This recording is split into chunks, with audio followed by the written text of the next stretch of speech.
자, 그러면 이제 어저께 감정이입에 대해서 한번 전반적으로 다 봤거든요. 예. 근데 감정이입을 하기 전에 이제 기출문제 풀어보기 전에요. 제가 잘못 설명한 부분이 있어요. 1025페이지 교재에 보면 거기에 보면 개통성이라는 부분이 있죠. 개통성. 예. 개통성에서 과거 생활 형태가 역사가 자신의 개통적으로 관련돼 있음인데, 제가 역사가와라고 해가지고 역사가와 자신의가 개통적으로 관련돼 있다고 곤치라고 했죠. 이거 좀 곤치지 마시고 그냥 그대로 두세요. 보니까 그게 맞아. 보니까요. 그래서 과거의 생활 형태는 역사가 자신과 개통적 관련돼 있음, 이렇게 보시면 되고, 어떤 분이 이제 개통성이 뭐냐고 이렇게 물어보더라고요. 개통성은 뭐냐면, 예를 들어갖고 지금 우리가 임용시험을 보잖아요. 네, 임용시험을 보는데, 그 임용시험이 비슷한 게 과거에도 있었어. 뭐예요? 과거제도죠. 예, 조선시대, 고려시대 때. 그래서 이런 과거제도가 이제 시험을 통해서, 인재를 선발하는 방식이잖아. 객관적 어떤 시험을 통해서. 그래서 지금도 행정고시나, 그 다음에 뭐, 여기 공무원 시험이라든지, 그 다음에 이렇게 임용시험도 그런 식으로 했는데, 이게 왜 계속 이어지냐? 이것도 되게 문제점이 많아요. 많은 젊은 사람들이 요걸 한다는 것 자체가 비생산적이거든요. 예. 근데 왜 하냐면 우리나라에서는 공정한 시스템이 그렇게 발달하지 못했어. 그래갖고 항상 주관적인 판단이나 이런 것들이 들어가 버리면 뭐냐면 지연 따지지, 그 다음에 인맥 따지고, 이런 것들 학歴 따지고 그러거든요. 근데 유일하게 그래도 객관적으로 볼 수 있는 시험이 이런 시험이에요. 그래서 공무원 시험 이런 것들. 그래서 예전에 과거 시험처럼 이렇게 뭐냐 지금의 시험도 이렇게 이어가지는 것 같아. 그러니까 우리 사회가 연결돼 있죠. 그만큼 우리 사회가 되게 정근대성이나 비합리성이 많이 남아있는 사회라는 걸 알 수가 있는 거죠. 그래서 이렇게 이제 실력을 위주로 산 사고는 주로 이제 이렇게 하다 보니까 유일하게 국가의 권력을 통해서 할 수 있는 시험이 제일 객관적이거든. 그래서 이런 시험 자체가 이제 계속 유지가 됐다. 이런 것도 개통적으로 파악할 수가 있겠죠. 그 다음에 또 여기서 더 추가하자면 남색체계에 또 있어요. 이거는 니의 감정의 전제 조건이고요.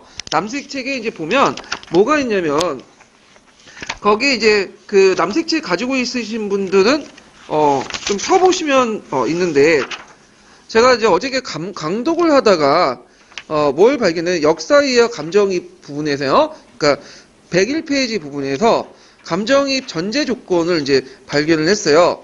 그래서 101페이지 그 두 번째 단락을 좀 보세요.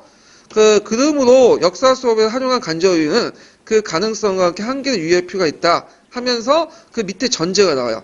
자, 거기 보면 역사적 감정이유에서는 과거 인물의 입장에서 과거 상황을 보는 것이 필요하며, 이게 첫 번째 전제고요.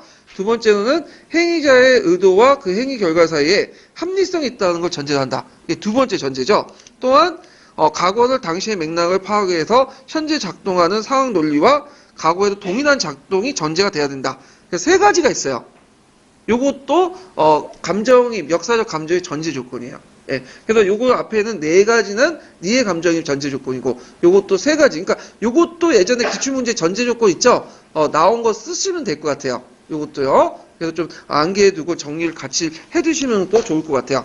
자, 그러면 감정입에 관련된 내용들 한번 기출을 찾아가지고 볼게요. 자, 이 감정이입이 상당히 자주 나오는 파트거든요. 그래서 꼼꼼히 봐두셔야 돼요. 그래서 올해도 뭐 나왔으니까 안 나오겠지 하는 생각을 버리시고, 역교도는 예전에도 말했지만 나온 데서도 계속 나와요. 자, 380페이지 펴보세요.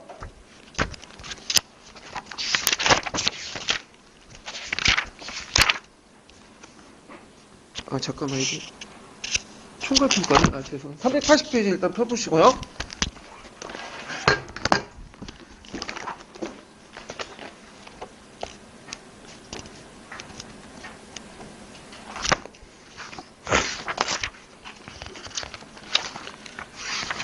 자, 380페이지 보면, 예전 이제 그 문제인데, 다음은 그 역사탐과 역사학습의 특성에 관한 설명이다, 글이다. 가의 단계에 반영된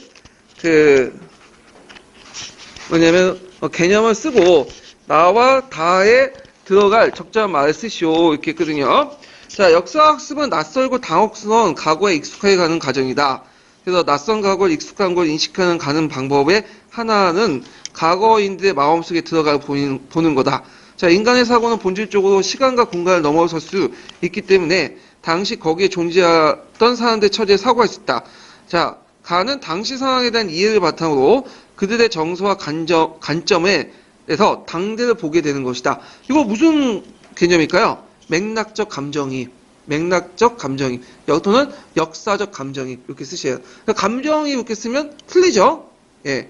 자, 그 다음에, 그러면 그 전제 조건. 그래서 예전에 나왔던 거, 최근에 나왔던 게 또 예전에 나왔던 거예요, 이게요. 전제 조건으로서 우선 과거인들의 생각이 뭐와 다르다는 걸 아는 거죠? 우리와 생각이 다르다는 것을 알고, 그 다음에 과거인도 합리적이라는 걸 인정해줘야 돼. 그래서 나는 특수성, 나는 보편성, 아니 합리성, 이렇게 이제 전제 조건. 그러니까 네의 감정이입 전제 조건 중에 네 가지 중에 이렇게 특수성과 합리성을 쓰시면 돼요. 예. 그래서 요게 이제 부산대 그 양모 교수님이 내신 그 문제인데, 이거 내고 그 14년도가 15년도 또 냈어요. 예, 그래갖고 동시에 이제 들어가서 냈거든요. 그래서 근데 그 교수님 나이가 좀 많으셔갖고 이제 다음에 들어갈지는 잘 모르겠는데, 예. 자, 그 다음에 2번 문제 볼게요. 자, 2번은 이제 보면 그 다음 예에서 교사의 권유와 질문에 통해서 공통으로 활용할 수 있는 방법. 그래서 이제 그 고려 말기 때 농민들이 가혹한 부세 때문에 겪어야 했던 생활의 어려움을 학생들에 알려주기 위해서 지배층에게 2중, 3중 고통을 받고 있던 농민들에게 얼마나 힘든지 살아보는지 생각해 보세요. 이런 식으로 했잖아. 그러면 이건 금방 나오죠? 감정이입이죠. 여러분들이 만일 이 당시에 농민들이 어떻게 했을까요? 라고 질문하면 그 타인의 감정을 느껴보라는 거죠. 그래서 감정이입 이렇게 이제 보시면 돼요. 자, 이 예문은 어디에 있냐면 노란 책에 있어요. 이 노란 책에 있는 예문이고, 자, 3번 문제 볼게요. 자, 역사 교육에서 감정이입에 대해서 바르게 말한 것은, 자, 과거 사건에 대한 기록의 저자의 관점이 가입되어 있는가를 검토했는 거. 그 다음에 이제 있는데 여기 있고, 그 다음에 이제 이건 틀렸죠. 과거 사건에 이제 기록에 저자의 관점이 개입되어 있는 것을 검토하는 것 자체가 이제 역사 교육에서 감정이다 말할 수는 없고요. 두 번째는 객관적으로 이해하는 거죠. 그래서 그 감정 상태를 그 당시의 상황에서 객관적으로 이해하는 것을 말한 거고, 그 다음에 거기 3번은 공감이 있죠. 공감은 역사적 감정입이 아니죠. 예. 그래서 역사적 감정하고 이제 공감이 근본적으로 아니고요. 그 다음에 이제 그 4번은 자, 과거 사건의 당시에 자신의 동일시도 그 역사적 감정이 아니죠. 그래서 답이 2번이 되겠죠. 이런 것들 좀 기억을 해두시고, 1번은 더 보충하자면 이건 뭐와 관련된 거예요? 사회 비판과 관련된 거예요. 내적 비판. 예. 그래서 이제 이런 것들 이제 보시면 될 것 같아요. 자, 그 다음에 이런 것들 이제 보시면 되고, 그 다음에 이제 이게 아마 1번 문제가 이게 감정이라고 할 수 있고, 감정이 아니라 간점도 될 수 있거든요. 간점? 1번 그 지문 자체가. 근데 이건 정확히 모르겠어요. 이게 왜냐면 93년도 같은 경우에는 이게 예전 문제예요. 그러니까 예전 객관식 기출인데, 이게 이제 원래 97년도인가 그 98년부터 문제가 공개됐어. 그래서 그 전까지는 문제가 어떻게 됐냐면 일일이 써왔어요. 이걸 써서 이제 한 문제씩 써가지고 이렇게 학원에서 취합해갖고 문제를 만들었거든요. 기출 문제를. 그러다 보니까 어떤 사람이 쓸 때 잘못 쓸 수도 있어.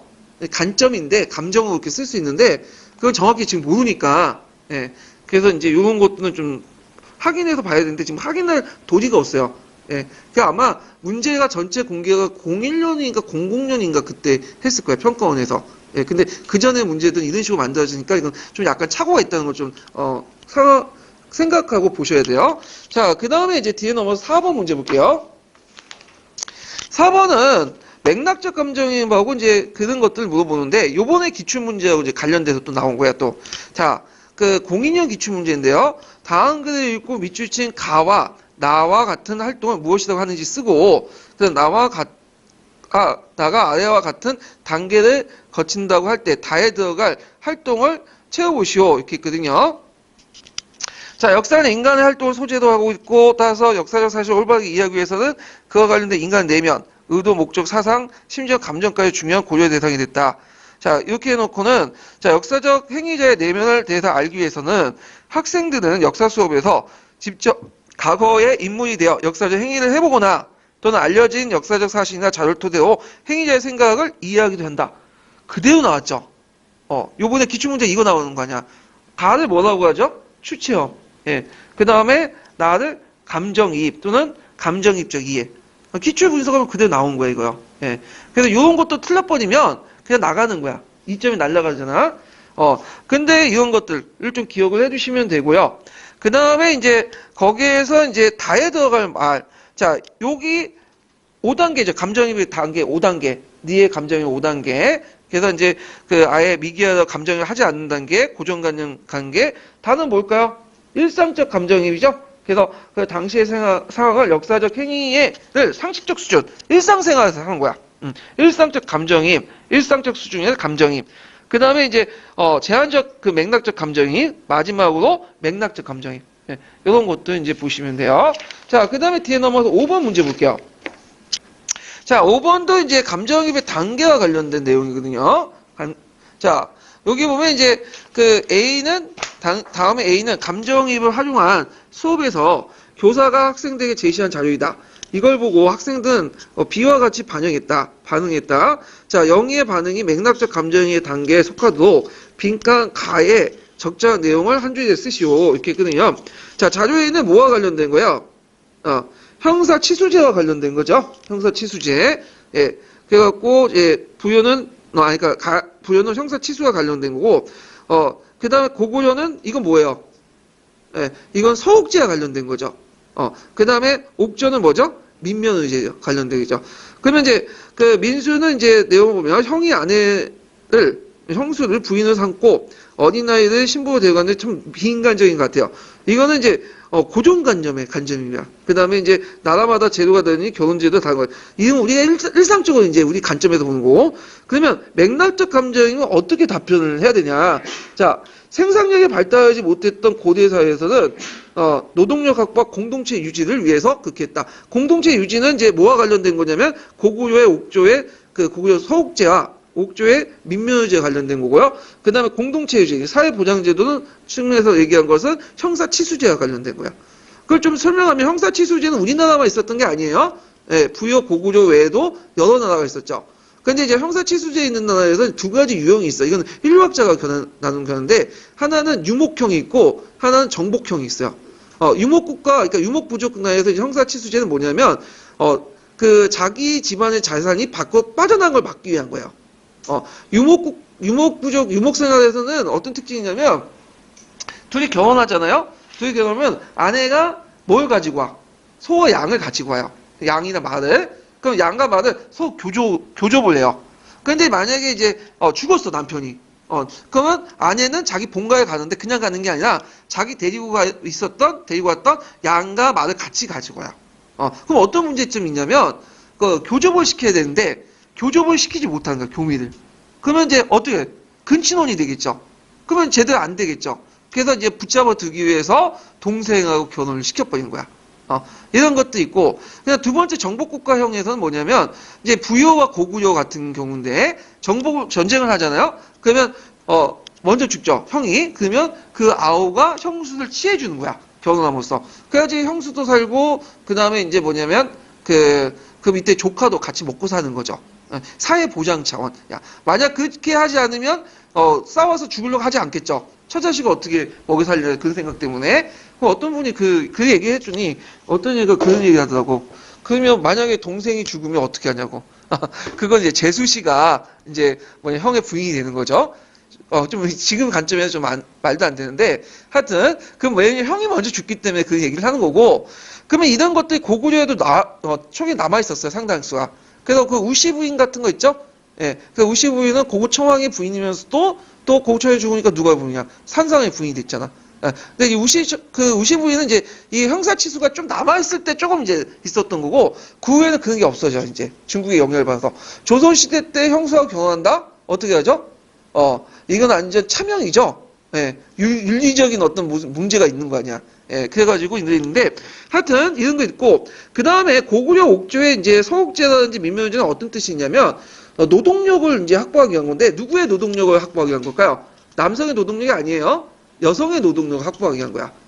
그러니까 이제 결혼을 하면 여자의 노동력이 남자 쪽으로 가잖아요. 그럼 여자 쪽이 손해를 보죠. 처가 쪽이. 그러니까 남자가 여성의 노동력을 보상하기 위해서 뭐냐면 일을 해주는 거야. 그러니까 서옥제 같은 경우에는 서옥을 줬고 거기에도 일을 해갖고 애가 키울 때까지 뭐예요? 장성할 때까지 있어 일을 대신해주고 그 다음에 민면허조 마찬가지죠. 돈을 주고 가져오는 것도 여성의 노동력 가져오기 때문에 돈을 주는 거야.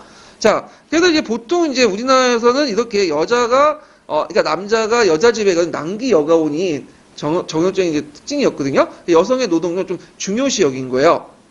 그래서 여성의 노동력이 중요시 여기는 신부대를 줘야 돼. 근데 거꾸로 여성의 노동력이 약하다고 낮게 보는 사회에서는 지참금을 주죠. 그래서 그런 것들이 이제 있고 이게 이제 풍습이 바뀐 건 언제 때부터예요? 16세기 가도를 거쳐서 이제 조선 후기 때 이제 바뀌게 되죠. 그건 조선시대 때 좀 얘기를 하고요. 자, 6번을 볼게요. 자, 6번은 이제 그 에스파니아 아메리카 침략을 주제로 역사 수업한다. 대화 중에 맥락적 감정이입을 드러낸 학생을 고른 것은 자, 에스파니아 코르테스와 피사르 압세와 에지타 이카를 점령했는데 에스파니아 군대는 수백 명에 불과했고 수십만 명이 가까운 아메리카 원주민들의 전쟁에 승리했어요. 여러분 생각 어때요? 그러니까 이제 지수가 원주민을 하나로 단결해서 에스파니아 군대에 저항했던 데만 침입을 막을 수 있는 것 같아요. 자, 이거는 뭐냐면 우리가 생각하는 어떤 그 일상적 감정이입 같은 것들이죠. 예, 그게 제대로 안 돼. 왜 그러냐면 그 당시에 그 뭐냐면 그 원주민들, 그러니까 잉카 제국이나 아즈테 제국은 그 여러 그러니까 소수의 지배층에서 다수가 뭐예요? 지배를 받고 있어. 특히 이제 가혹했어요. 그 지배가 임신고양이라고 아시죠? 그래갖고 잡아서 이제 뭐냐면 머리 자르고 심장을 꺼내가지고 제사를 갖다 바치는 그러다 보니까 외벌처럼 스페인보다도 누구의 적개심이 더 클까요? 잉카 제국이라든지 아즈테 제국의 지배층의 적개심이 더 컸다. 피지배 민족에서는. 그래서 이거는 그때 상황을 제대로 파악을 못했고요. 글쎄요. 오히려 아즈테 제국의 적대적인 원주민들이 에스파니아 군대에 합세해 그들의 정보를 도왔을 거예요. 이렇게 말을 했죠. 자, 요거는 이제 이렇게 박교사 얘기고, 자, 경민에 이제 보면, 그 원주민들은 백인의 우수한 목을 보고, 그들의 자신의 목적에 그들을 이용하려고 했지 않는가. 자, 요것도 경민 맞죠? 그 원주민들, 지배층들, 그러니까 지배층들 부족들은, 피지배 부족들은 이걸 이용해서 자기를 예전에 괴롭혔던 누굴 치려고 한 거야? 지배 부족을 치려고 했죠. 많이 누구한테 붙었냐면, 스페인 지배층한테 붙어버린 거야. 예. 그래서 침략자한테 붙었죠. 그래서 이제 경민은 맥락적 이해를 한 거죠.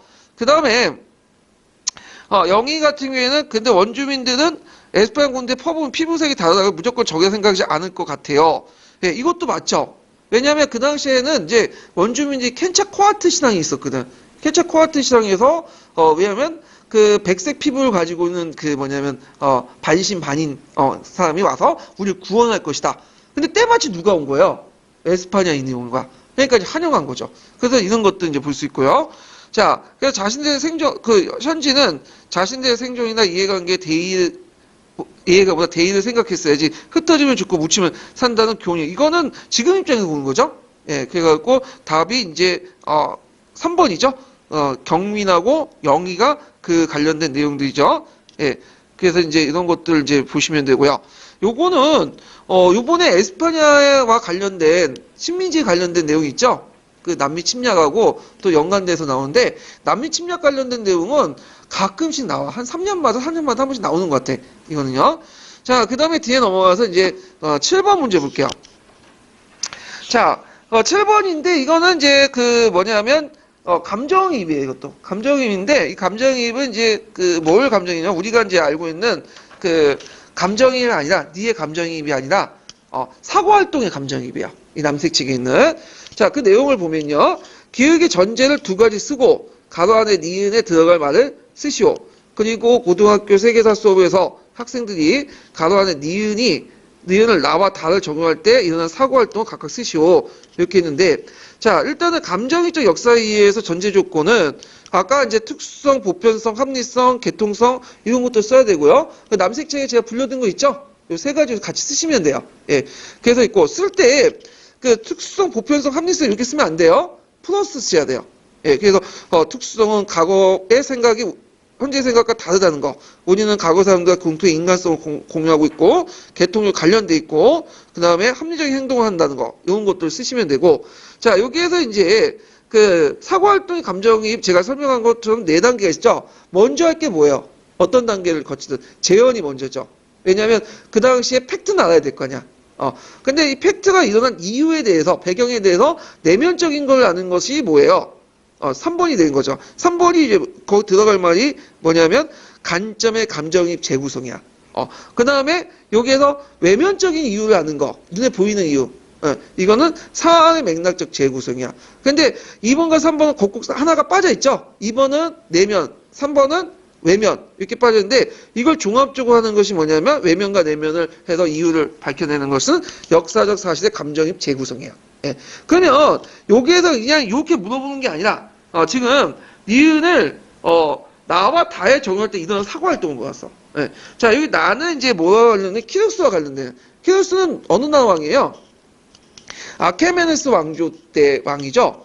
키루스는 우리가 보통 아케메네스 왕조 같은 경우에 다리우스 1세만 알고 있는데 실제로 이 기반을 마련한 사람은 키루스 2세. 키루스. 이 키루스는 원래는 이제 그 페르시아의 조그만 국가의 왕자가 되었어요. 원래 페르시아는 지금 칸 제국이 아니라 메디아의 작은 속국이었어요. 그리고 메디아와 이제 결혼 동맹을 맺어가지고 그 할아버지가 이제 외할아버지가 누구냐 메디아 왕이야. 얘는 손자가 되는 거죠. 그런데 이제 세력을 키워가지고 그 당시 이제 메디아를 점령하고요. 더 나아가갖고 그 뭐냐면 메소포타미아, 니디아까지 점령을 해요. 거대 제국을 마련을 했어요. 그래서 이제 그 지역에서 이제 수도를 수사나 페르세폴리스를 정하고요. 그리고 이제 피러스의 정책의 특징이 뭐냐면 종전에 그 뭐냐면 국가가 어떤 나라였죠? 아시라는 나라였었죠. 그 아시라는 뭐냐면 다른 민족의 어떤 그 정통을 인정하지 않았어. 문화를. 반란만을 일으키면 막 진압하고 죽이고 3인 정책을 하고. 그런데 이제 이에 대해서 그 페르시아는 피지배 민족들의 종교와 문화를 되게 존중하는 정책들을 했어요. 그게 이제 페르시아의 어떤 정체성이 되고 그 후에 이제 그 역대 왕들도 그 기조를 이어가거든요. 그래서 이제 우리가 이제 그 대표적인 예를 보면요. 그 당시 바빌로니우스에 잡혔던 유대인들을 풀어줬죠. 예. 그래서 한때는 그 뭐냐면 그 구약 성경에 보면 그 유대인들이 키로스를 뭐라고 생각하면 메시아라고 생각했어. 그리고 교과서에서도 이제 키로스 원통에도 그 내용이 반영이 돼요. 그래서 이제 그 나는 키로스 원통과 관련된 내용이에요. 예, 그런 것들 좀 기억을 해두시면 되고 그 다음에 나는 이제 뭐냐면 다리우스 1세죠. 이 다리우스 페르시아의 제일 전성기 때 왕이었던 다리우스 1세가 그 제작한 베이스트산 비문 내용이에요. 그래서 이 비문은 다리우스가 왕이 되고 나서 제국을 통치하는 가운데서 이 뜻을 누구의 뜻이라고 보냐면 아우라 마즈다의 뜻이라고 해. 조화 속에 선의 신이 있죠. 예. 그래서 이제 아우라 마즈다를 내세워서 왕권을 강화시키고 그 다음에 이 또 다리우스 1세 같은 경우에 여러 정복 활동을 하게 되거든요. 그 정복 활동을 정당화시켜. 왜? 아우라 마즈다의 명을 받고 정복 활동한다. 이런 식으로 해갖고 이제 했다는 거죠. 자, 그래서 이제 있는데, 그러면 이제 그 관련된 내용들을 이제 사고 활동을 이제 각각 니은에 관련된 내용을 쓰면, 자, 요게 공통적으로 이제 들어가면 내면을 강조하는 거죠. 그러면 요게 보면 니은에 이제, 이건 제가 이제 사고 활동은 제가 알아서 한번 꾸며본 거예요. 정확한 건 몰라요. 자, 하여튼 이게 보면 키루스 대왕은 그들의 정통이나 신앙을 존중하는 마음을 가지고 있었던 걸 알고 있었다. 그러나 아시아가 가혹한 통치 때문에 멸망했다는 역사의 상황 때문에 키루스 대왕이 피정의 간대한 정책을 전개했다는 이해를 못한다. 그러니까 여기 간대한 정책을 한다는 건 아는데 정통의 신앙을 존중한다 아는데 내면적인 건 아는데 상황적 배경을 모르는 거야. 이걸 쓰시면 되고요. 이것도 또 보면 다도 마찬가지겠죠. 자신 왕이 되고 통치하는 것과 정복 전쟁을 아우라 마지다라는 뜻이라 다리우스가 믿고 있었다. 이건 뭐냐면 이 학생이 내면하다, 의논하다. 근데 뭘 모르죠? 상황을 모르죠. 그 상황을 쓰시면 돼요. 그러나 왕의 탈취 과정에서. 그러니까 이 사람은 그 키루스 2세의 아들이 아니에요. 다리우스 2세는. 좀 먼 친척이야. 그 키루스 2세가 죽고 이제 캄비네스가 이제 등장했는데 이 사람이 이제 이집트를 정복하고 나서 독살을 당해요. 그래서 가짜 왕이었던 바르디아가 이제 등장하거든요. 그래서 그 사람을 제거하고 뭐냐면 등장하게 된 거예요. 그러면서 자신의 정당성을 이게 일종의 뭐냐면 세조가 당종 천하이고 등장한 거잖아. 그러니까 정통적 왕위 계승을 통해서 등장한 사람이 아니에요, 이 사람이. 그래서 아흐나 마지다에서 이걸 찾아내는 거죠. 예, 요걸 쓰시면 돼요. 예. 근데 요거까지 좀 알려면 상당한 박식한 지식이 필요해. 페르시아 그 뭐냐면 그 전에 왜냐면 이거 없어 교과서에. 서양사 개론도 없고. 예. 그래서 이제 요 내용은 제가 이제 좀 약간 두꺼운 그 전문서적에서 찾아내서 얘기했거든요. 좀 했는데 하여튼 읽어두시는 것도 괜찮을 것 같아요. 예. 그래서 기타사에서 이번에 중동사 나왔잖아요. 근데 기타사가 이제 또 페르시아사도 나올 수 있어. 페르시아 같은 경우에는 아케메네스 페르시아고 그다음 사산조 페르시아가 있죠. 그래서 한번 나올 가능성도 있을 것 같은데 요번에 이제 순서를 보니까 기타사보다는 1번사가 나올 것 같거든요. 제가 보통 경련호 나잖아요. 2년마다 한 번씩. 예. 그렇지만 하여튼 페르시아사를 좀 공부를 해주시는 것도 좋을 것 같아. 그러니까 교과서 수준으로만. 예. 자, 그 다음에 참고로 제가 이제 기타사인데 요번 연도에 교과서 사야 되냐 안 사야 되냐 그 고민하시는 분이 있는데 결론 사지 마세요. 제가 지금 검토본을 가지고 있거든요. PDF 가는데 별 내용 없어. 서양사하고 중국사를 이제 강화시킨다고 해가지고 오히려 역행을 해요. 기타사 부분 되게 줄어들었거든요. 근데 서양사하고 중국사는 굳이 그 세계사 교과서 안 봐도 돼. 중국사 수준이 너무 낮고 서양사는 그거 보는 게 그냥 서계 보는 게 나아요. 예. 근데 이제 왜 기타사를 보는 저희 세계사 부분 기타사 부분이 좀 강화돼 갖고 보는 건데 기타사가 많이 축소됐어요. 그래서 오히려 기타사를 정리할 때는 요 책을 정리하는 게 아니라 이번 판을 정리하는 게 아니라 지도서나 예전 지도서나 예, 이번 보면 내용이 너무 축소돼가지고 볼 게 없어요 진짜 이거는요.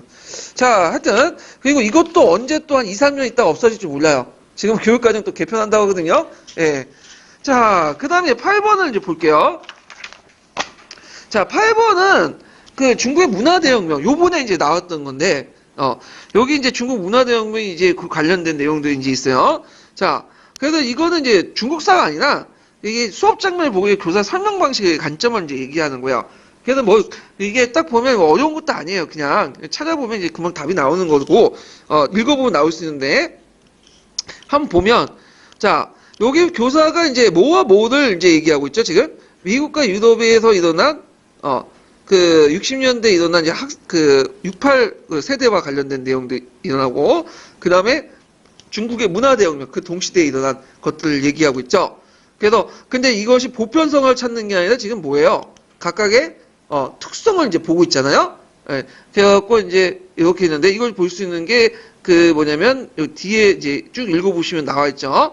자, 그래서 이제 역사의 사건의 개별성을 강조했다. 근데 여기에서 이제 개별성을 강조한 내용이 없죠?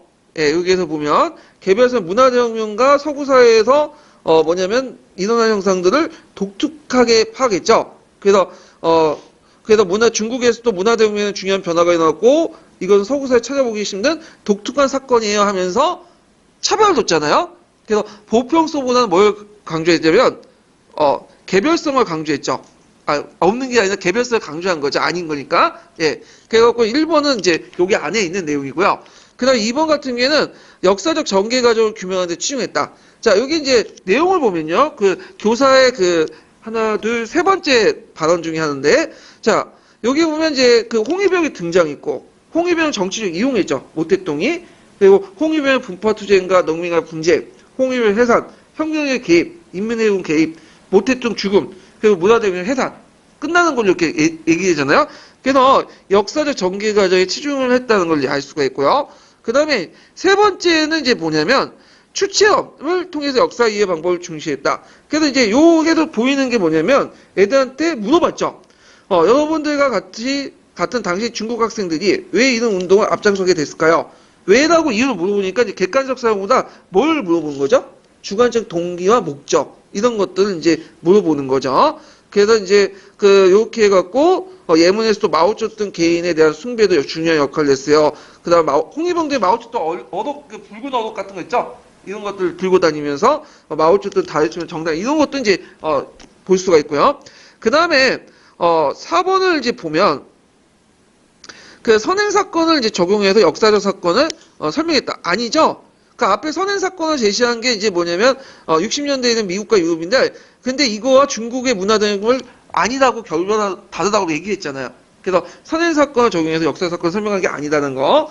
그 다음에 이제 그 행위의 목적과 의도, 아까 처음에 얘기한 것처럼 이제 의도, 목적 같은 것들을 얘기를 하고 있죠. 그래서 이제 그 뭐냐면 마오쩌둥 개인의 숭배도 중요한 역할을 했고, 뭐 마오쩌둥 언어를 갖고 가지고 이것도 다 의도, 목적이죠. 그래서 요거는 답이 4번이에요. 4번. 그래서 아닌 거니까.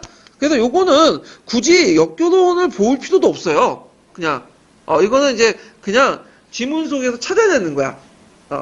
이거는 이제 뭐냐면 언어 능력 정도 이렇게 문제인데, 예. 그래서 이제 이런 것들을 이제 봤고요.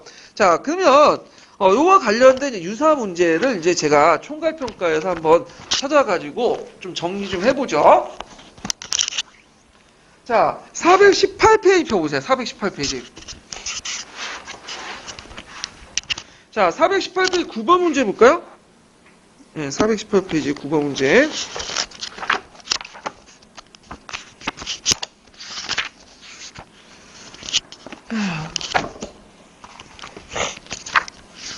자, 418페이지 9번 문제는 뭐와 관련된 거냐면 니의 감정이입과 관련된 거예요. 니의 감정이입. 자, 니의 감정이입과 관련된 건데 이거 보면 자, 니의 감정이입도 예전에 오답으로 한번 나왔기 때문에 이거 되게 나올 가능성이 많기 때문에 꼭 기억을 해두세요. 자, 니는 감정이입을 다른 사람의 사상이나 느낌, 그 다음에 직접적인 행동을 알게 된 특별한 능력, 과거인의 신념, 가치, 목표가 연관된 이의 성과, 그 다음에 가정, 태도와 성향 이렇게 봤죠. 그 가운데 핵심적인 것을 뭘로 봤을까요? 핵심은 정의적 영역이나 아니라 인지적 영역으로 봤다. 그래서 성취로서 이제 감정이입을 얘기하는 건데, 자, 성취로서 감정이입은 이제 정의적 영역, 인지적 영역을 봤다는데, 자, 인지적 영역이라는 게 뭘까요, 일단? 정의가. 맥락적 지식을 바탕으로 상상을 통해서 감정이입을. 이때 맥락적 지식은 뭐죠? 사료죠. 예, 그러니까 사료를 통해서 감정이입을 하는 거. 그래서 가의 의미를 쓰시면 돼요. 예, 그래서 이제 있고, 그 다음에, 몇 번 보시냐면요. 421페이지. 421페이지 16번 문제 볼게요. 16번. 자, 16번은 이제 역사적 감정이입인데, 요게 니의 감정이입이 아니라 다른 감정이입이라고 알 수 있는 게 사고활동과 관련된 거야. 그러니까 사고활동과 관련된 감정이입은 쓰려면 니의 감정이입이 아닌 다른 남색책에 있는 감정을 쓰셔야 돼요. 자, 요거는 이제 기획과 니은의 절제한 내용을 각각 서술해 보시오. 그리고 사고활동 과정에서 일반적으로 1단계에서 들어갈 행해진 역할이 무엇인지 쓰시오. 저는 이게 이제 예를 든 게 이제 7세기 때 상황들, 있죠? 이스라엘 성장 과정을 이제 예를 들었는데, 자, 역사 사실 제약은 팩트라는 거죠? 그래서 7세기 때 메카와 메디나가 상업이 발달하고 무하메드에 의해서 이슬람교가 확산됐다. 그러면 무하메드가 이제 왜 이슬람교가 확산됐는가를 얘기를 해야 되겠죠? 그러면 그 단서가 되는 게 4번이야. 4번은 역사적 사실의 감정의 재구성이죠? 이거는 왜 그 배경을 설명하는데 내면과 외면을 같이 설명하는 거죠. 그래서 2번은 내면을 설명하고 외면은 못 설명했다. 얘기하면 되고요. 3번은 외면은 설명하고 외면을 설명하지 못하고 내면을 설명했다. 이런 식으로 얘기하면 돼요. 이 문장에서 빼서. 그래서 요 문장을 보고 구성을 하시면 돼요. 요거는요. 자, 그 다음에 볼 게 뭐냐면 그 423페이지 20번 문제 볼게요. 20번 문제. 자, 이거는 이제 감정이입과 관련된 건데 이건 니의 감정이입을 이제 얘기를 하는 거예요. 그래서 그 감정이입을 활용한 수업에서 교사가 학생들의 자료를 A를 제시했다. 그래가지고 이제 그 A의 밑줄친 내용을 보고 학생들이 B와 같이 반응했다. 그래서 학생 강의의 반응이 강의가 제 이름이거든요. 예, 이렇게 집어넣는데 자, 맥락적 감정의 단계에 속하도록 B의 가의 절제한 내용을 두 줄 이내에 쓰고 가 단계가 감정의 필요성을 쓰시오. 이렇게 있는데 자, 백잔의 군주가 공경에 직면하여 남녀 일천민과 세포 천피를 바치며 스스로 맹세하기를 왕의 노객이 되겠습니다. 이거 어디에서 많이 듣던 거죠? 강개토 대항비. 그래서 강개토 대항이 그 백제를 치니까 아시왕이 이제 항복을 하면서 자신의 노객이 되겠다. 노객이라는 의미는 뭐냐면 내가 당신한테 굴복하겠다는 뜻이야. 노비가 되겠다는 게 아니라 그 당시에는. 그래서 이제 이런 것들이 이제 있다는 거죠. 그럼 학생들 반응을 보면 자, 고정관념 관점에는 특정한 요인 가지고 보는 거죠. 그래서 사를 보지도 않고 이유가 무엇이든 간에 백제를 치면 강개토 대항은 바람직하지 않아요. 이렇게 이제 얘기하고 자, 철수 같은 경우에는 우리 입장에 뭔가 강개토 대항이 백제 왕에게 항복을 받으면 백제의 명망을 시키고 점령했는데 그렇지 못한 것은 완전히 아직 고구려 궁정에 모자랐을 거야. 그거는 우리 입장인 거예요. 맥락적으로. 저기 일상적 감정이면. 근데 이거는 좀 약간 맥락하고는 맞지가 않아. 왜냐하면 강개토대왕의 이제는 뭘 가지고 있냐면 고고의 독자의 천하관을 갖고 있어. 하이관을. 그래서 이번에 나온 하이관적 인식 있죠? 그러면 하이관이라는 인식을 갖고 있으면 내가 중하면 뭐는 있어야 돼? 이는 있어야 될 거냐. 근데 백제를 멸망시키면 얘들 주변에 제국들 거느릴 수가 없죠. 그냥 놔둔 거야. 그래서 그 고구려가 국력을 백제와 신라가 분명히 점령할 수 있음에도 불구하고 거기를 점령하지 않고 그냥 영토만 일부 뺏은 건 뭐냐면 얘네들 놔둬서 자신의 뭘 삼으려고 제국을 삼으려고 했던 그래서 고구려의 천하관 반영 같은 것들이 반영됐다 이렇게 이제 보시면 될 것 같아요. 자, 그래서 이제 가에 들어갈 내용은 여기 보면 이제 절제한 내용을 이제 쓰면 강의가 할 말은 뭐냐 고구려는 지금 제가 이거 하고 있는데 중국과 다른 독자적인 천하관을 가지고 있고 또는 하이관을 가지고 있기 때문에 따라서 백제를 고구려에 통합하는 것보다는 고구려 제국을 삼아서 조공을 바치게 하여 고구려 중심의 세계를 완성하려고 했다. 이건 나름대로 이제 그들의 내면 세계를 이제 봐야죠. 맥락적으로. 자, 그러면 가단계는 뭘까요? 일상적 감정이죠. 일상적 감정이면 좀 일종의 현대인으로 보면 편견이야, 일종의. 편견인데 그래도 필요한 게 뭐냐면 이게 잘못된 오개념에도 필요한 게 애들한테 이 맥락적 감정을 처음부터 접근하면 뭐야? 못 알아듣죠? 그러니까 이제 들어가기 전에 먼저 학생들의 선 지식이나 익숙한 경험을 통해서 감정입을 이끌어내기 위해서는 언어적 오개념도 필요한 거예요. 그래서 이제 필요하다. 이거 꼭 외워두세요. 역사 학습에 필요했던 이유들 이렇게 이제 보시면 되고. 자, 그 다음에 어디까지 풀었어? 딱 한 문제 풀어볼게요. 454페이지 펴보세요.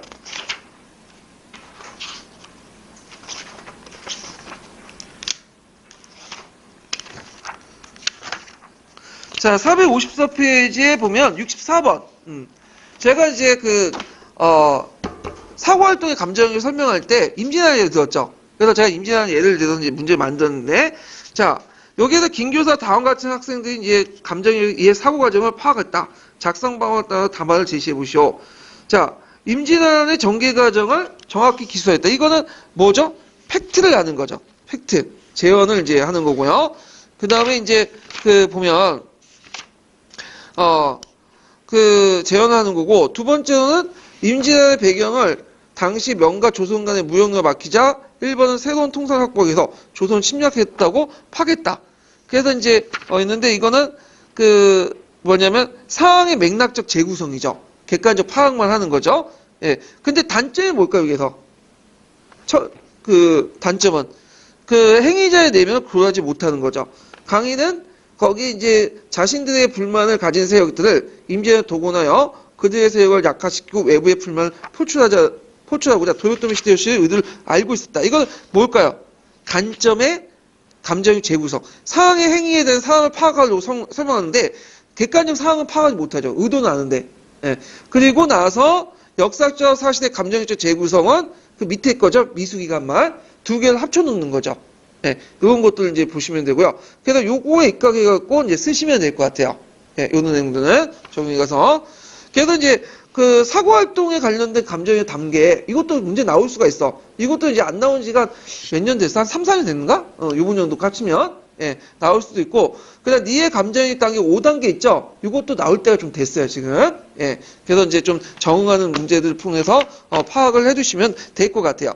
자, 그러면 이제, 감정이입은 여기에서 끝났고, 뭘로 넘어가냐면, 그 다음에 이제 볼게 일반적 설명 방식을 볼게요. 일반적 설명 방식. 자, 일반적 설명 방식은 뭐냐? 자, 교사가 뭐냐면 수업 상황에서 하는 여러 가지 설명 방식을 일반적 설명 방식이라 해요. 그래서 이제 일반적 설명 방식에는 여러 가지가 있어요. 그래서 이제 비교적 설명도 있고 총괄적 설명도 있고 그 다음에 이제 뭐 개념과 용어에 대한 설명도 있고요. 그 다음 유추한 설명도 있고 등등 있는데 요번에 이제 뭐가 나왔죠? 비교 설명이 나왔고 그 다음에 인가적 설명이 나왔죠. 아주 쉽게. 그래서 이제 남색책에 있는 내용이에요. 그래서 임용에서 자주 나오는 부분이니까 이거 좀 꼭 정확히 기억을 해두세요. 자, 그러면 이제 내용을 보면요. 자, 거기에 보면 첫 번째 볼 게 뭐냐면 개념과 용어에 대한 설명이야. 개념과 용어. 잠깐만요. 자, 개념과 용어에 대한 설명은 이제 보면 뭐냐? 자, 이해하지 못한 개념과 용어의 의미를 알기 쉽게 해석하여 이해를 돕기 위해서 하는 건데, 이걸 통해서 역사적 사고 발달 과정을 발달 수준을 반영할 수 있다. 자, 예를 들었고, 절대왕정 수업에서, 절대주의 개념을 먼저 설명해야지. 절대주의가 어떤 건지 알아야 되잖아요.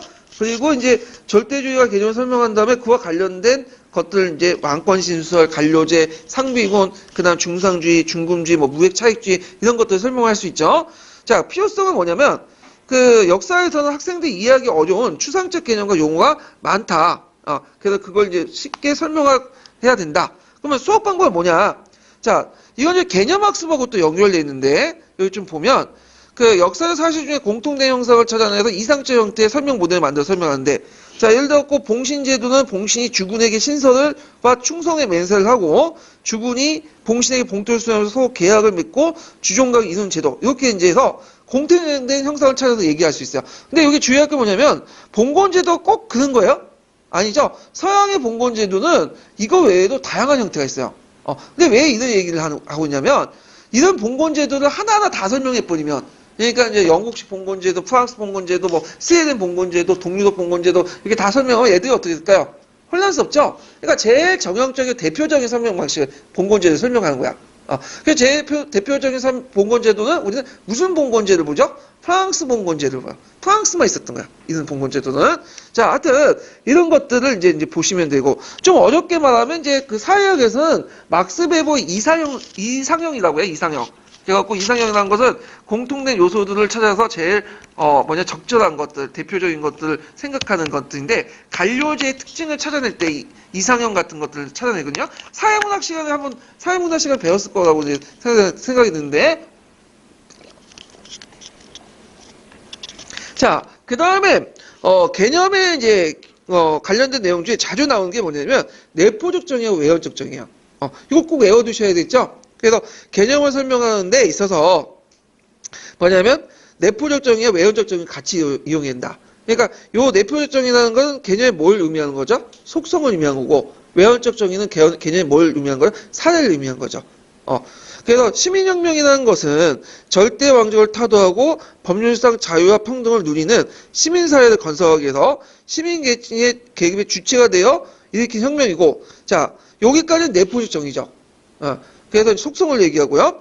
그 다음에 이제 그 시민혁명, 영국혁명, 그 다음에 미국혁명, 프랑스혁명 등등이 있다. 사례를 나열되죠? 이거는 외연적 정의예요.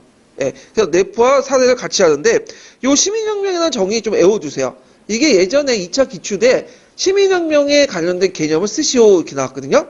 그래서 요 관련된 것들 외워갖고 쓰시면 돼요.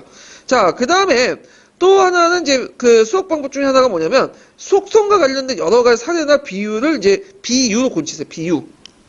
비유.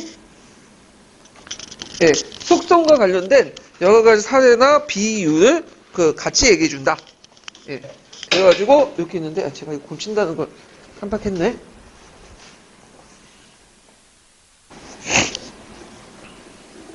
자, 여기에서 이제 그 속성이라는 건 내포적 정의죠. 그래서 내포적 정의와 관련된 속성하는 여러 가지 사례나 비유를 이제 활용하는데, 자, 시민혁명의 의미를 설명하기 위해서 우리나라의 4.19 혁명이라든지 6월 민주항쟁이라든지 그래서 소련 붕괴 후에 동력 각국에 파도처럼 퍼졌던 여러 민주주의 사례를 이제 설명한 것도 이런 방식이죠. 예. 자, 그러면 장점이 뭐냐?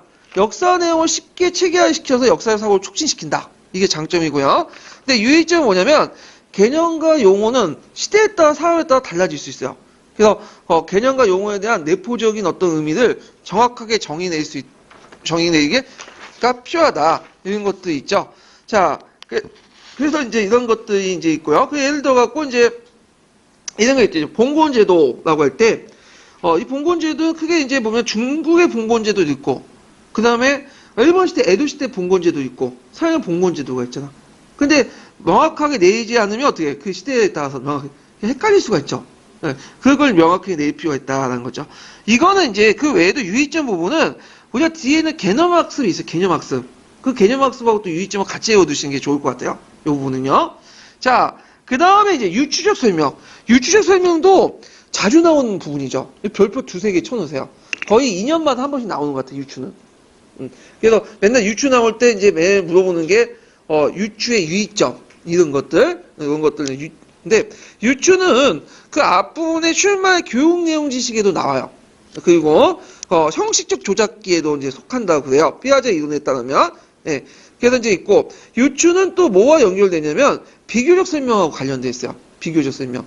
예. 그래서 유추는 항상 유사점만 얘기하는데, 유사점뿐만 차이점도 같이 밝히는 거예요.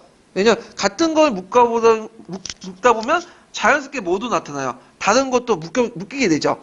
이런 유사점과 차이점 때문에, 유추는 비교적 설명과 또 연결된다. 그러면, 예전에 한번 시험 문제 나왔던 것이 뭐냐면, 그 유추의 정의야. 유추가 뭐냐? 자, 유추라는 것은 둘 이상의 대상 사이에 보이는 유사성을 가지고 설명하는 거야. 그래갖고 이제 이건 역사뿐만 아니라 사회나 여러 학문에 사용하는 방법이에요. 자, 예를 들어갖고 그 어떤 환자 의사가 있어요. 어떤 환자 병을 치료하잖아요. 의사가. 그래서 병을 치료할 때 과거에 그 환자의 비슷한 병세를 보고 다른 환자에 응용을 하죠. 이것도 일종의 뭐예요? 유추예요. 예, 이런 것도 이제 보시면 되고요. 그 다음에 유추라는 것은 각기 떨어진 개별성에서 공통점을 이끌어서 일반성과 연결시키는 걸 한다. 그래서 이제 역사적 설명을 이제 하면서 기존의 지식을, 경험을 이용해갖고 새로운 지식을 접할 때 거기에 유사한 상태 해가지고 끄집어내는 거죠. 비슷한 것들을. 예. 그래갖고 이제 이것이 유추의 정의다. 이렇게 이제 보시면 돼요. 그래서 남색 책에는 그 유추에 관련해서 몇 가지 예가 들어가 있어요. 노란 책이나.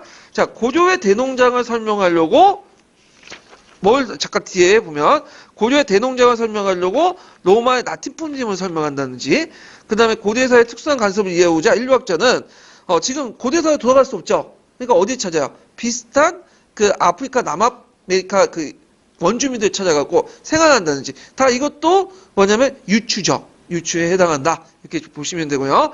자, 그래서 활용을 보면 사건의 기존 지식과 경험을 이용해요. 새로운 사건을 이해한다. 그래서 주로 교수 내용 지식과 관련돼서 교수 내용 지식과 관련 경력 교사들이 많이 활용되는 부분이다. 그래서 제가 그 밑에 그 사례들을 정리해 봤어. 이거는 뭐냐면 남색 책이라든지 그 다음에 노란 책에 파란 책에 있는 사례들 있죠? 유추의 사례들 한번 정리를 해봤어요. 그러면 기존의 사례를 뭐라고 했죠? 기존의 사례들? 그 기존의 사례를 설명 모델이라고 했죠? 설명 모델. 네. 설명 모델. 기반 사례라고 했고, 그 다음 새로운 사건들은 뭐라고 했죠? 포적 사례 설명 대상이라고 했어.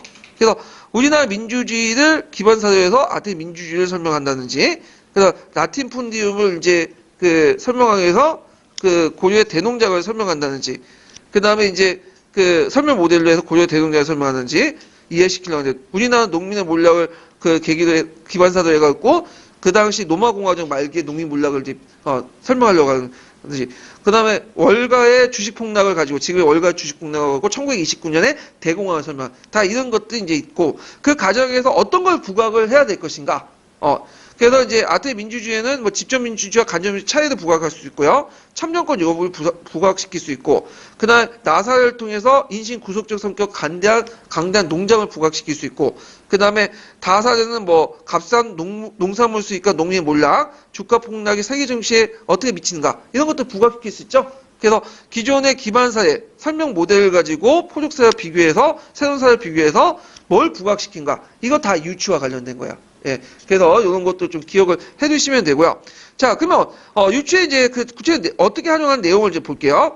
자, 학생들과 친숙한 사물과 일반적 경험을 바탕으로 학생들이 잘 알지 못한 역사 사실을 추리하는 거야. 자, 끈질긴 생명을 갖고 온갖 역경을 극복하고 자라는 야생화와 민주주의를 서로 비교하면서 민주주의가 험난한 과정을 밟아 발달했다는 걸 아는 거. 이래서 이제 인데 요거는 역사적 사례를 가지고 얘기하는 게 아니라 좀 비역사적 사례를 이제 이용하는 거죠. 그래서 엄밀히 말하면 이게 유추라고 볼 수는 없어요. 비유지. 네, 비유. 그래갖고 그 유추가 하고 이제 비유라고 이제 보는데, 근데 이제 이게 남색책이나 이런 데서는 이게 유추라고 하니까 유추로 그냥 알아들으세요. 입론책이나 구상책은 비유라고 되거든요. 이거 비유. 예, 엄밀히 말하면 유추라는 건 엄밀히 말하면 역사적 사례를 같이 해줘야 돼. 근데 이건 역사적 사례와 비역사적 사례가 했기 때문에 이건 뭐냐면 비유에 해당한다. 근데 하여튼 이렇게 했고, 두 번째로는 학생과 거리가 먼 시간과 장소 속의 인간을 대상으로 해서 학생들이 학습할 사실과 경험사의 유출을 유도한다. 그래서 현재 민주주의와 그리스의 민주주의를 비교하는 거죠. 그리고 유출을 사용할 땐 역사서와 비역사서를 이용하죠.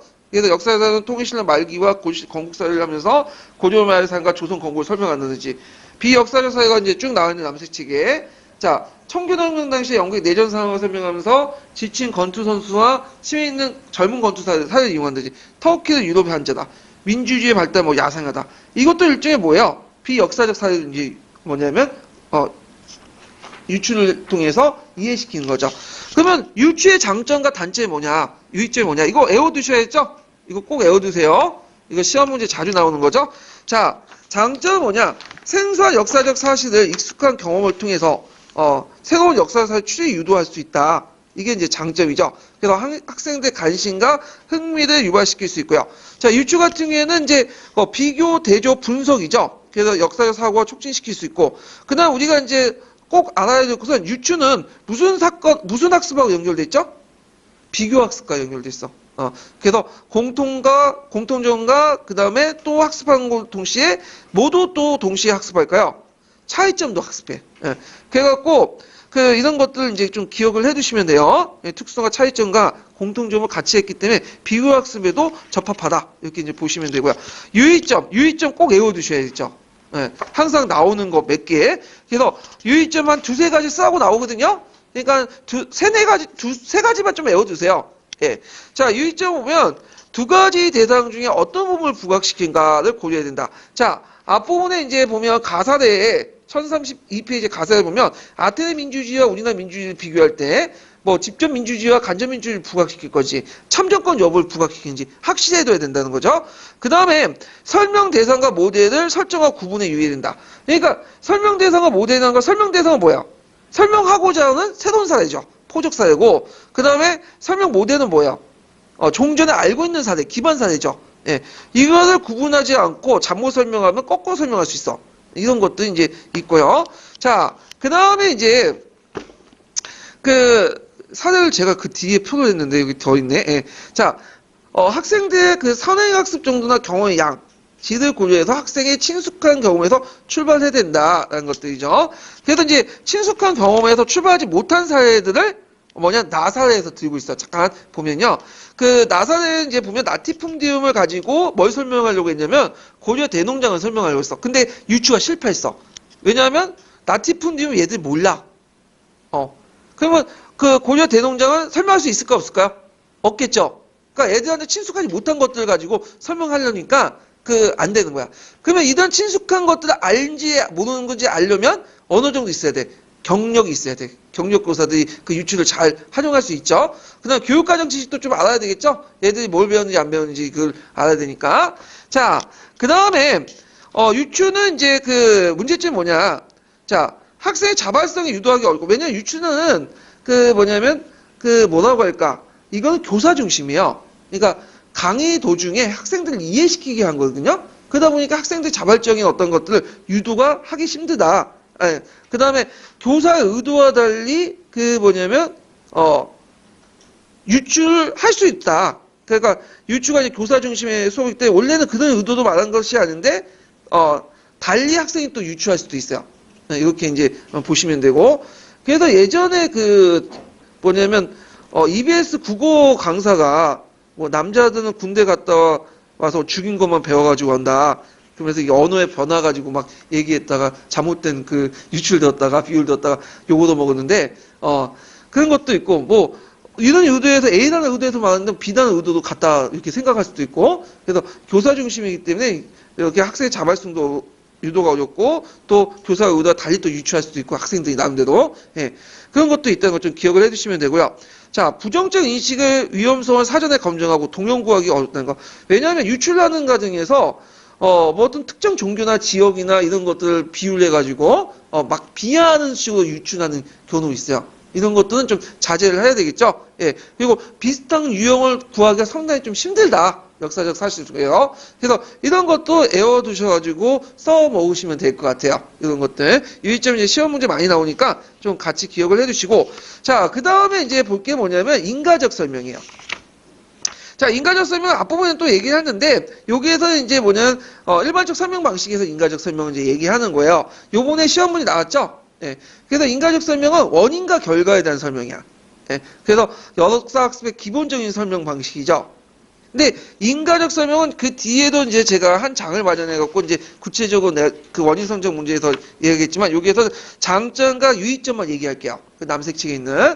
자, 그래서 이제 장점 뭐냐? 인가적 설명할 때 역사적 배경과 관련시켜 깊게 이해시킬 수 있고 인과관계가 역사적 탐구의 중요한 과제라는 걸 인식한다. 그래서 역사적 탐구력의 향상과 역사의식을 수준 올릴 수 있다. 이렇게 이제 보시면 돼요. 자, 그 다음에 이제 있고 두 번째 원인의 다양성, 상대성에 대한 인식을 통해 역사 해석의 다양성을 인식할 수 있다. 왜냐하면 인과관계를 할 때 그 역사적 인과는 하나만 있는 게 아니죠. 여러 가지가 있어. 근데 과학적 인과적 요소하고 다르죠. 하나밖에 없는. 근데 이게 좀 눈여볼 게 뭐냐면 인과관계가 뭐냐면 항상 중요한 건 아니에요. 부수적인 거예요. 역사에서는 내러티브에는 부수적인데 이제 여기에서는 중요한 과제라고 얘기했죠. 그건 뭐냐면 이 책을 쓴 저자가 한 명이 아니라 뭐죠? 여러 명이야. 그러니까 A라는 사람이 이렇게 말할 수 있고 B라는 사람이 이렇게 말할 수 있는 거예요. 예. 근데 그거를 여러분들 하나하나 따지면 골치가 아파. 따진다고 해결할 문제가 아니야. 외워야지. 예. 순종을 하셔야 돼요, 여러분들은. 그래서 그 문제 상황에 맞따라서 뭐냐면 써야 돼. 예를 들어 요번에 이제 문제 나온 거 있죠. 여기 이제 비교적 설명하고 인과적 설명 나왔잖아요. 그래서 여기 줄쳐놓고 일반적 설명 방식이다. 인과적 설명이 장점을 써라. 하면 뭘 쓰셔야겠어? 요거 써야 돼. 무슨 말인지 알겠죠? 예. 그래갖고 있고, 유의점은 이제 뭐냐, 이거 뒤에 좀 얘기하겠지만, 인과관계에서 어느 걸 중요시 여기고, 어느 게 중요하지 않고, 이거 여러 원인 중에, 어느 게 1순위고, 어느 게 2순위인가. 이런 건 다 누가 결정돼? 그 역사가와 역사가와 역사교사 관점과 가치가 개입될 수밖에 없어요. 상당히 주관적이라는 거죠. 인과관계라는 뜻이. 그래서 이런 것들이 이제 알고 애들한테 이런 것도 알려줘야 돼. 이 유의점 같은 것들은. 예. 그래서 이건 상당히 주관적이다. 이런 것들은 이제 있고요.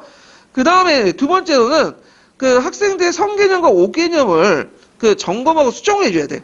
그래서 이걸 통해서 그 원인의 다양성과 복수성을 인식을 시켜주는데 필요한데 예를 들어 갖고 그 고구의 멸망 과정을 이제 설명할 때 그 애들은 이제 그 예전에 평양성인가요?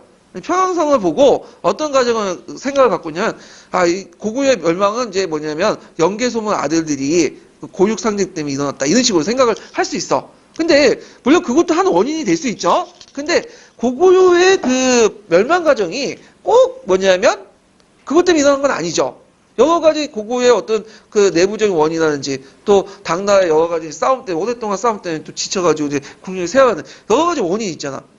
그래서 이것을 이제 알려줘야 돼. 학생들이 이제 이런 성개념을 가지고 이게 다 아니다. 오히려 여러 가지 원인들이 있다. 이것을 항상하고 그 고구려 멸망 원인 한 가지뿐만 아니라 여러 가지 원인이 있다는 걸 동시에 알려줘야 된다는 거지. 이걸 제대로 못하면 안 된다는 거지. 그래서 예전에 이제 어떤 그 기출문제 나왔냐면 프랑스 혁명에 이제 설명을 할 때 프랑스 혁명이 왜 일어났냐. 그래서 이제 쭉 설명하는데 마리 앙투아네트가 이게 뭐냐면 제대로 이제 사치에 빠져가지고 그렇다. 그래서 마리 앙투아네트 보시면 그 유명한 말 있죠. 빵을 달라는데 빵이 없으면 뭘 먹어라. 고기나 먹어라 이렇게 있잖아요. 예. 그래서 그걸 분노해가지고 뭐 일어났다. 그거잖아. 그거 거짓말일까 사실까요? 거짓말이에요. 그 말 한 적 없어요. 마리 앙투아네트는.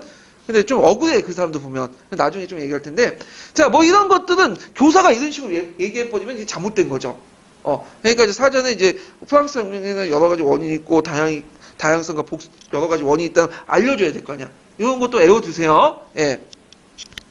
자, 그래서 이제 이런 것들 좀 봐두시고요. 그러면 관련된 이제 기출 문제를 좀 보고 이제 한번 넘어갈게요. 예. 자, 유추와 관련된 기출 문제를 이제 보면요. 요거 실대가 됐나? 네, 실대가 좀 된 것 같아요. 예. 그래서 좀 쉬었다가 이제 할게요.